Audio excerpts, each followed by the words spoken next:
มีนักเรียนกลุ่มหนึ่งที่เป็นหมู่กันและเรียนห้องเดียวกันพวกเขากำลังย่างไปห้องเรียนพอนักเรียนนั่งประจำทีแล้วอาจารย์ก็ได้มอบเวียกงานให้เฮ็ดซึ่งเป็นเวียกที่ต้องเฮ็ดเป็นกลุ่ม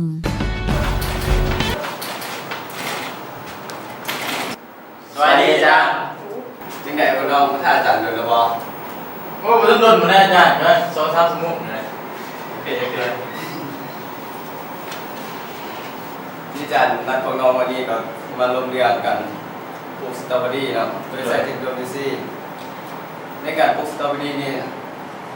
เราจะปลูกอยู่ในฤดูหนาวในเขตหนาวเลยแม่นอาจารย์แต่อยู่ในบ้านเฮามันเป็นเขตร้อนบ่ในการปลูกนี้เราจะต้องใช้เทคโนโลยีหยังในการเอามาประยุกต์ใช้ครับอาจารย์ก็เลยนัดพวกน้องมาร่วมกันว่าจะเฮ็ดจังได๋ฉะนั้นอาจารย์สิแบ่งเวียกให้เพื่อให้พิธีเป็นหัวหน้ากลุ่มเด้อเลยอาจารย์พิธีเป็นหัวหน้ามันสิดีบ่พิธีเป็นหัวหน้าเรียกเป็นอะไรน้องคิดว่าพิธีเป็นหัวหน้าก็ได้แล้วอาจารย์พิธีเป็นหัวหน้าเรามักนั่นน่ะมักหายมักเว้าไว้หมู่น่ะแล้วก็สร้างเรียกผู้หลายตัวเองบ่เฮ็ดคนเฮ็ดบ่ได้แล้วก็เอาสำนักเฮ็ดบ่ได้แล้วก็เขียนหมู่มาสิแม่ผมก็สิเลยกับพิธีเป็นก็เราก็ดีอยู่ก็มาก็ก็หลายวินว่าไปอยู่นั่นน่ะท่านอาจารย์ก็เอาพิธีแล้วเป็นหัวหน้าเนาะอาจารย์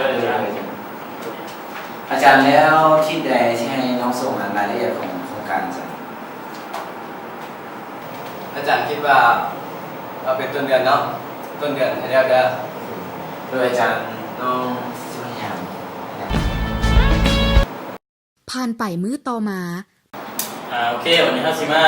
แบ่งเวียกกันเด้อก็คือชิ้นผู้ใช้มึงเฮ็ดเกี่ยวกับพวกเอกสารซะแล้วก็รวบรวมหารวบรวมเป็นเอกสารมื้อแรกกูเช็คได้ซั่นแต่พวกนี้เวียดมันเป็นแบบโครงทางอีหยังไหนมาเฮ็ดให้มันละเอียดเด้ดินตะเก็บมาโอ้ได้แล้วต้องห้องซั่นนะเฮ็ดแป๊บเดียวมันเรื่องง่ายๆเลยบ่แม่อะไรพวกนี้เฮ็ดเก็บก่อนเดี๋ยวก็ค่อยเป็นค่อยไปเฉยเบิ่งอยู่เดี๋ยวสิตายแล้วในมื้อใดมันสิเฮ็ดน่ะเฮ็ดนะปิติและสินเกิดก็ไปเฮ็ดเวียกต่อส่วนปาวิทย์ยังเล่นเกมต่อโดยที่บ่สนใจหมู่เลยผ่านไป1อาทิตย์วิทย์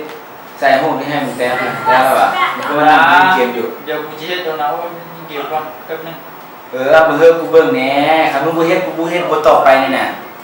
อยู่ไสเดี๋ยวกูสิเบิ่งตัวโครงหางที่เฮ็ดนะเลยกูเฮ็ดนะกูเฮ็ดบ่ว่างอันนี้ก็เรียกคือหมอไปนะบ่ว่างไงมื้ออื่นมื้อหื้อดีส่ง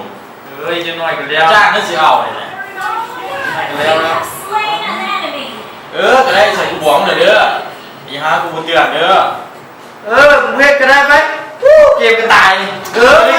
ใจเย็นนะเว้ยบอกเฮ็ดแล้วเฮ็ดซะสุกโลกนี่เฮ็ดเองโดนเจียนสินเกิดก็ได้พยายามเฮ็ดเวียกด้วยความตั้งใจถึงที่สุดปิติก็เอาใจใส่กวดสอบอุปกรณ์ที่ต้องใช้อย่างละเอียดส่วนปาวิทย์ก็เล่นเกมและติดเที่ยวนำกลุ่มหมู่ที่อยู่ในห้องที่มากินเหล้ากินเบียร์จนลืมเวียกที่อาจารย์มอบหมายให้มาเด้อ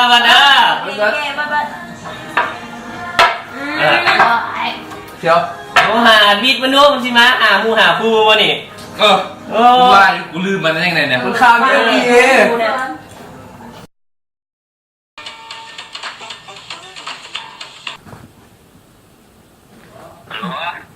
โลนั่นแหละมีสายงั้นเราไม่ให้กินเบียร์เบียร์ใส่บ้านน้อยนาได้ข้าวเรามีเลี้ยงเลี้ยงเล็กๆน้อยๆเนี่ยกูโหออกจากกลุ่มทำไมแอนิเมชั่นกับน้อย3คนซะออกบ่ได้มาไกลดีเอาออกมาหากูเดียวนี้ออกมากูเดียวนี้นั่งออกไปเอาที่มาไปเด้อ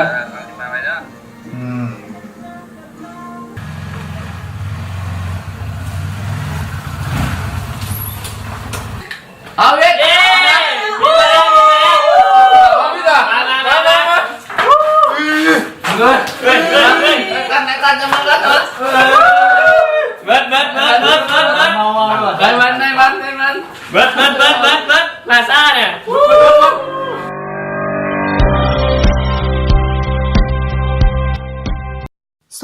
ผ่านไป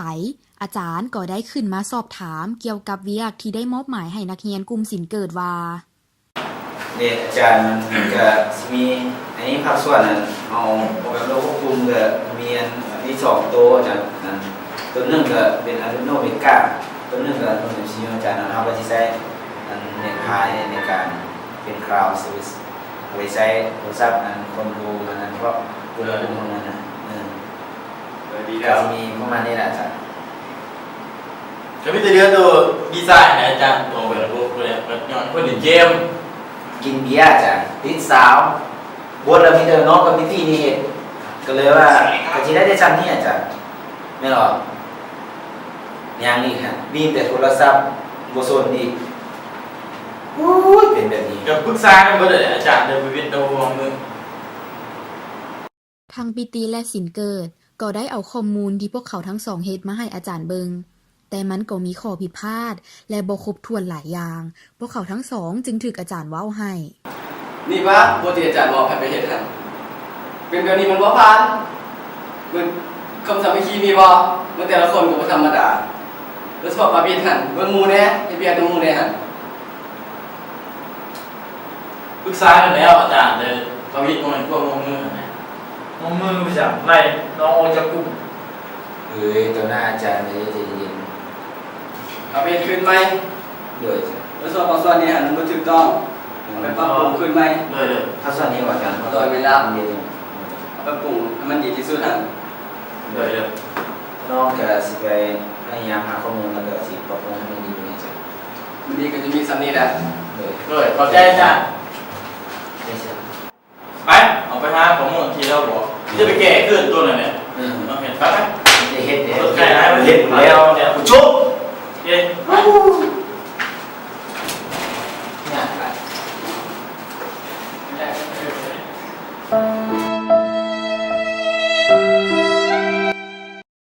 หลังจากปาวิทย์ได้ฟังอาจารย์เว้าแล้วก็รู้สึกผิดหลายเราเลยคิดทบทวนตัวเองคืนใหม่ผ่านไปมื้อต่อมาปิติได้ขอเว้ากับปาวิทย์และศิลป์เกิดว่าวันนี้เฮาว่ากันไหมแต่เรียนที่เคยบอกให้ก็คือเพชรที่เก่าเนี่ยวิทย์ก็ไปแต้วกงทางนะแล้วมึงไปเฮ็ดเอกสารระเบียบกวนที่เดียวแล้วโอเคบ่ตามนี้ได้เสร็จนี่ให้แม่นมาแล้วอาทิตย์หน้ากูก็มีเรื่องสิเอาหนังสือกันเพราะว่าขอโทษสูที่สูบอกกูบ่ฟังเลยมีแต่ยิงเกมมีหยังให้เฮ็ดโพสต์กับเวทให้เอาแบบของบ่ออกเฮ็ดก็พอใจแล้วซื่อวันนี้กูก็สิตั้งใจเฮ็ดนั่นแล้วซะนั่นแหละเสร็จเลยดิจะกวงดิ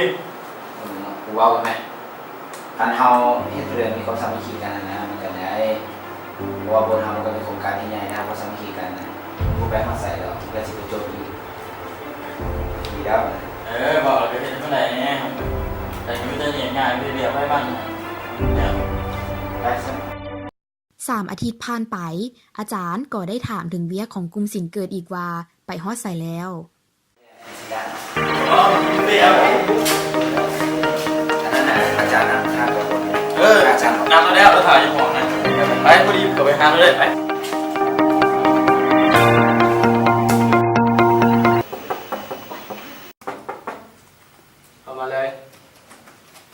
ไปดีอาจารย์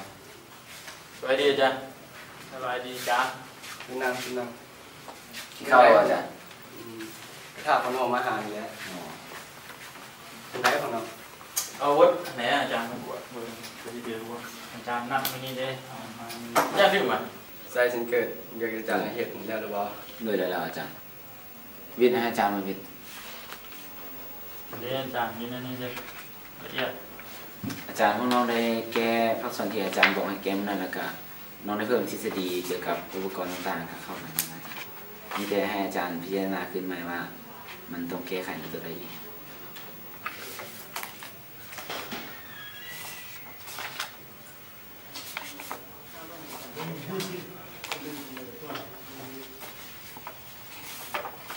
นี่แหละอาจารย์เท่าที่อาจารย์ก่อนมาก็ถือว่าดีแล้วด้วยอาจารย์อาจารย์ขอสมใจในความพยายามของพวกเจ้าทั้ง3 คนใหญ่ได้ด้วยที่มีความสามัคคีกันหลายอาจารย์ขอสมใจด้วยอาจารย์ถ้าผมมีพิธีกับศิลป์เกิดคอยแนะนำคอยบอกหลายอย่างพวกน้องคือชีพบ่ได้สำนี้ แล้วก็มีอาจารย์คอยแนะนำบอกสอนแล้วก็น้องจึงมีความตั้งใจเฮ็ดจนประสบผลสำเร็จ ก็ว่าเป็นย้อนคนใดคนหนึ่งดอกก็เป็นย้อนความสามัคคีมิตรภาพในความตั้งใจของพวกน้องทั้ง3 คนทันแล้ว พวกน้องก็ขอบใจอาจารย์ที่ให้คำบอกสอนดีๆแล้วก็ให้คำปรึกษาช่วยให้บทนี้มันสำเร็จนะครับก็ย้อนว่าเป็นย้อนความบอกสอนอาจารย์นั่นแหละที่ให้น้องมีความสามัคคีกัน กูก็ขอโทษซูที่บอกจังแนะนำกูก็บ่ฟังเลยตอนนั้นมีแต่ไปกินเหล้ากินเบียร์เล่นแต่เกมบ่ฟังมาจังกูก็อยากขอโทษหมู่เด้ออันนี้เฮามาสามัคคีกันมันมีหยังก็เว้ากันตรงๆไม่หยังก็บอกกัน ฉันกูก็ขอโทษมึง2 คนด้วยกันเพราะว่ากูก็มักใส่อารมณ์หาอหยังต่างๆนั่นแหละแต่ว่าสิ่งที่กูเฮ็ดไปก็ย้อนเพื่อประสบความสำเร็จของหมดเป็นหยัง มีอย่างเสีย